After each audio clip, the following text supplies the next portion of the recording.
Hello and good morning to our lecturer, Sir Saiful Zizi bin Jalil. We are from Pad381 Group 1. We selected Singapore as our country for this group project.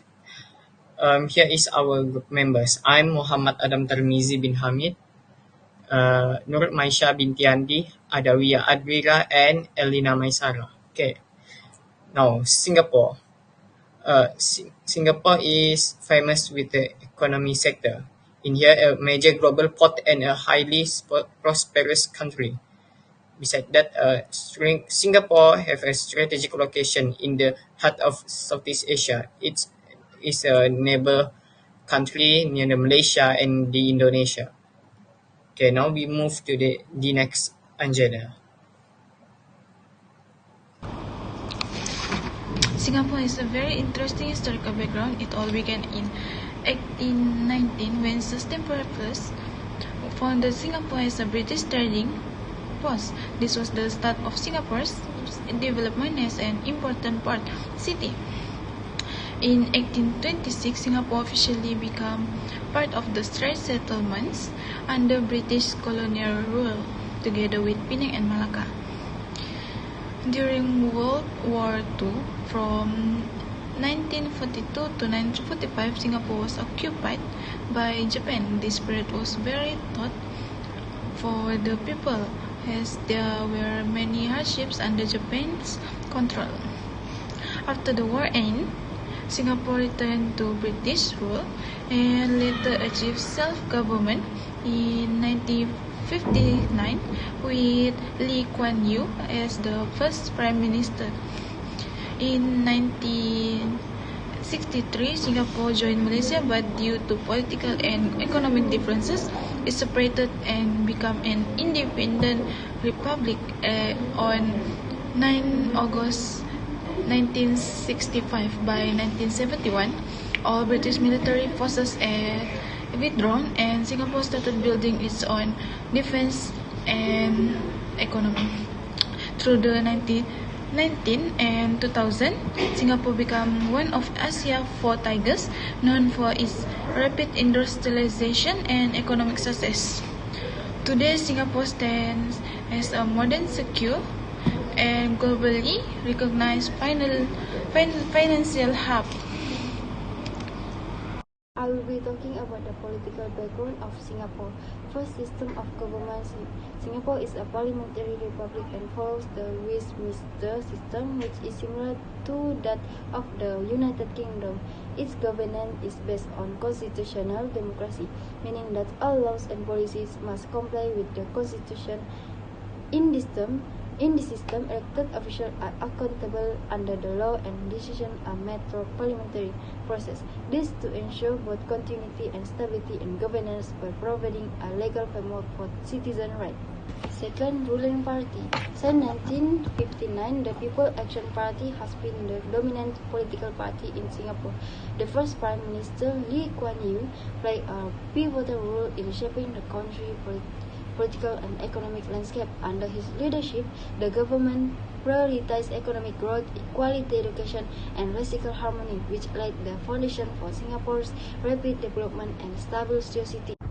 Third, government structure. The government of Singapore has a clear structure. President acts as the head of state with communal rules and limited discretionary powers. Prime Minister serves as the head of government and leads the cabinet. Cabinet responsible for national administration, policy making, and implementing government's program. This structure ensures efficient decision making while maintaining accountability.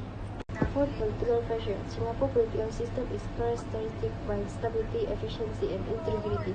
Strong legal framework and anti-corruption policies contribute to a clear and ineffective administration. However, due to the dominance of PAP oppositions, party have limited influence in shaping policies, which ensure continuity but restrict political diversity. Singapore political system is defined by its parliamentary republic structure, PAP dominance, clear government rules, and strong governance policies. These factors have created a stable and prosperous nation to the challenges remain in balancing continuity with political probability. So I will presenting about economic background, which is economic growth. There are three key points to highlight. Firstly, when Singapore became independent in 1965, it was a small island with very few natural resources. The country faced major challenges like unemployment, limited land, and low income. Life was quite difficult for many people. Secondly, Singapore transformed into a high-income modern economy through strong leadership, careful planning, and hard work. The government focused on developing industry, attracting foreign investment, and improving education. This effort helped the country grow quickly and efficiently.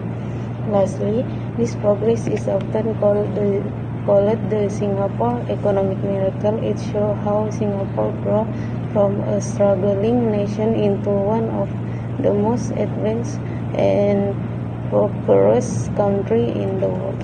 Now let's look at Singapore diversified economy. Firstly, Singapore has a strong manufacturing sector that produces electronic parts, medicine, and engineering products. This industry creates jobs and helps the country export to other nations. Secondly, Singapore is also well known for its service industry. It has world-class banks and busy tourism sector, excellent transport systems, and a growing IT industry that support business and innovation. Lastly, having many different industries keeps Singapore economy strong and stable. If one sector faces challenges, others can help balance it out, making the economy flexible and competitive. Next point is global trade and investment. Firstly, Singapore is a great spot in South Asia. It is along important shipping routes, which makes it easy to trade with countries all over the world and connect Asia with other regions. Secondly, Singapore has a very good port, airport, and transport system. This helps goods and people move quickly and makes doing business easier and faster. Secondly, Singapore's stable government and business-friendly policies attract many foreign companies. This investment creates jobs, increase trade, and make Singapore important global business hub. Next, human capital and sustainability. Firstly, Singapore places great importance on developing its people. The government invests a lot in education and training to make sure everyone has the chance to learn new skills. Through programs like Skill Future, people can continue learning throughout their life and stay ready for future job opportunity. Secondly, the country encourages both individuals and companies to be creative and work smarter. By improving productivity and using new ideas, Singapore stays strong, competitive, and ready for global challenges. Thirdly, Singapore also focuses on protecting the environment. The Green Plan 2030 aims to achieve net zero carbon emission by 2050, showing the country's commitment to growing in a clean, responsible, and sustainable way for future generations. So we move to the economic issue in Singapore, which is rising cost of living. Firstly, over the years, the price of the housing, food, transport, and healthcare have gone up significantly. For example, housing and rental costs take up a big part of many families' budget. Secondly, families with lower incomes are particularly affected because they have less money to cover their essentials. Some may have to choose between paying for rent, buying food, or affording healthcare. This can make life very stressful for them. Thirdly, some wages have increased. They have not kept pace with rising price. This means that even employed people may struggle to save money or improve their standard of living. For example, a family may spend most of their income on rent and food, leaving little for education, healthcare, or saving. Next depends on global trade. Firstly, Singapore is a small country that depends heavily on export and foreign investment to keep its economy strong. Because it has limited natural resource, trade plays a very important role in growth. Secondly, economic slowdowns in other countries can easily affect Singapore. For example, when the United States or Europe face a recession, Singapore export drop and local jobs can be impacted. Thirdly, global trade has helped Singapore grow quickly and become successful. It also makes the country vulnerable to global changes. This shows that trade brings both benefit and risk to the economy. Another major issue is labor shortages. Firstly, Singapore population is aging, so fewer young people are entering the workforce. This reduces the number of local workers available for job. Secondly, to fill these gaps, many companies hire foreign workers. While this helps business continue operation, it also increase jobs competition, especially for low-skilled local workers. Thirdly, the sector most affected are construction, healthcare, and services. For example, hospitals may face staff shortages, construction projects may be delayed, and service industries may struggle to meet demand. Next, income inequality. Firstly, even though Singapore is a very rich country, the gap between the rich and the poor is getting bigger. Some people earn a lot more than others, which creates an even balance in society. Secondly, high income earners to continue to see their salaries grow faster, allowing them to live comfortably and enjoy more opportunity. Lastly, low-income workers face stagnant wages with their pay does not increase much even though their cost of living keeps rising. This situation can lead to social problems as it becomes harder for everyone to enjoy the some benefits of Singapore economic success. That's all for me. Thank you.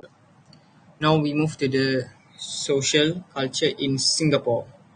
First one is Singapore is home to multiple major ethnic groups, which is Chinese, Malay, and Indian, alongside other smaller countries.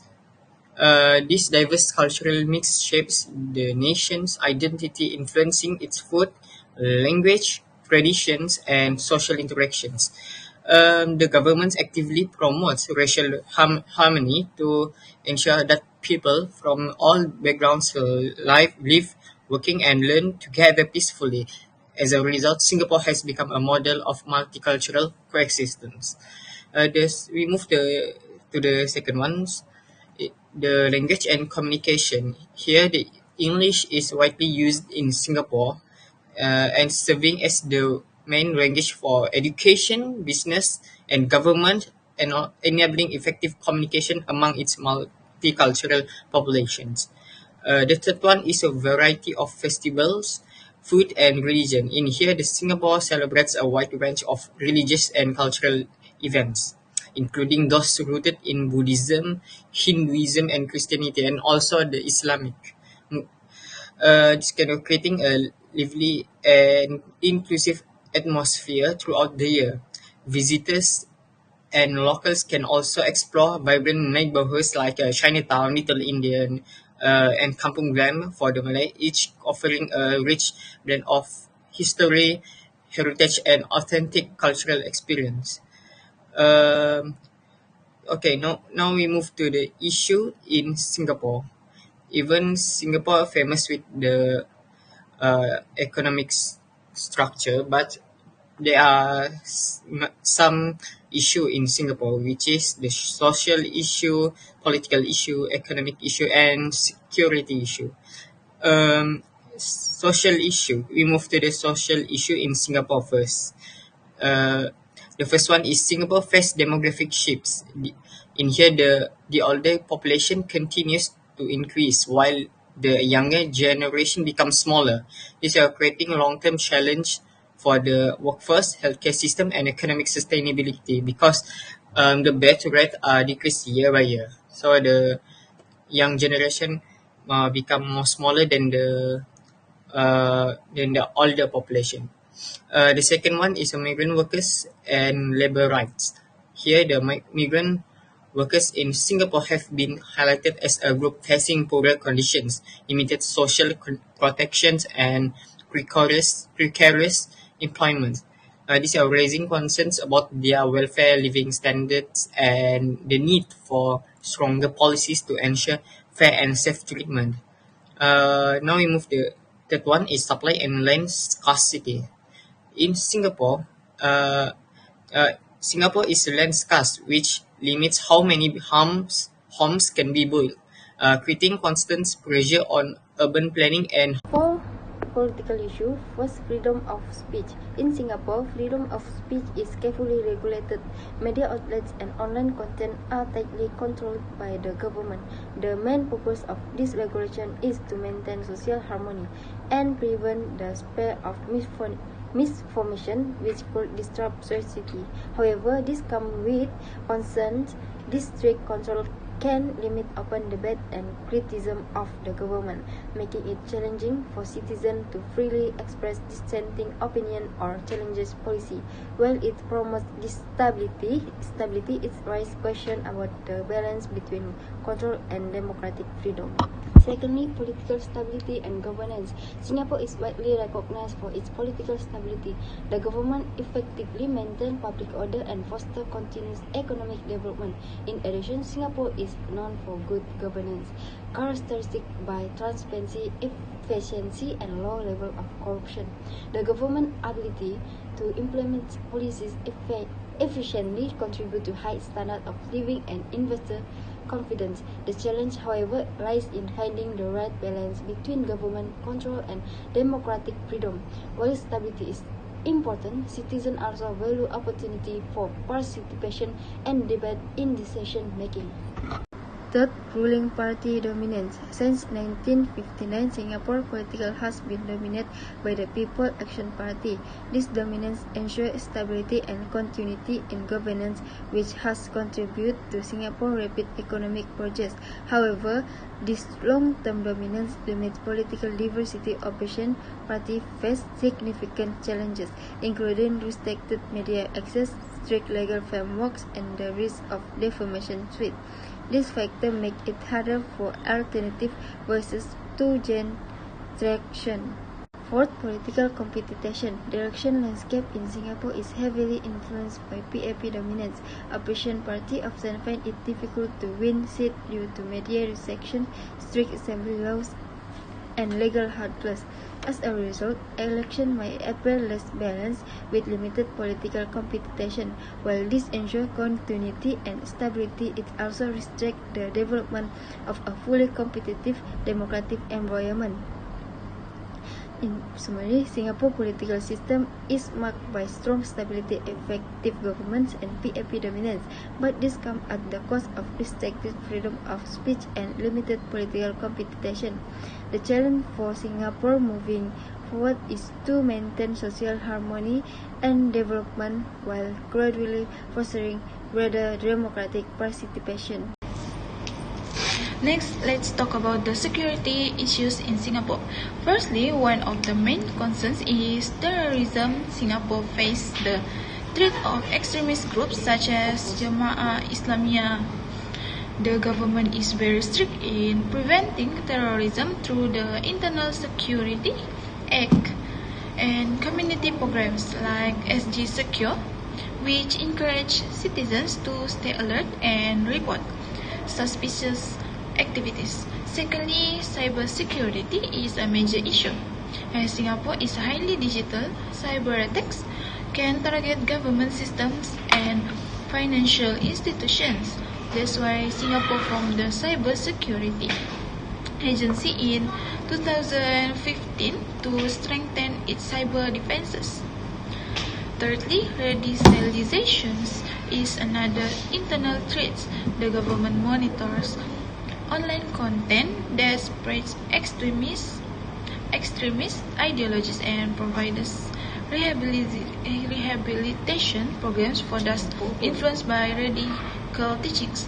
Externally, Singapore also focuses on regional stability. It cooperates with Asian members to promote peace and prevent cross-border crimes like smuggling and human trafficking. Lastly, Singapore applies the total defense policy, which involves every citizen in protecting the nation, including military, civil, economic, social, digital, and psychological defense. Overall, Singapore's security approach is proactive, combining strong government, policies, public awareness, and international cooperation to ensure safety and peace. That's all from me. Thank you.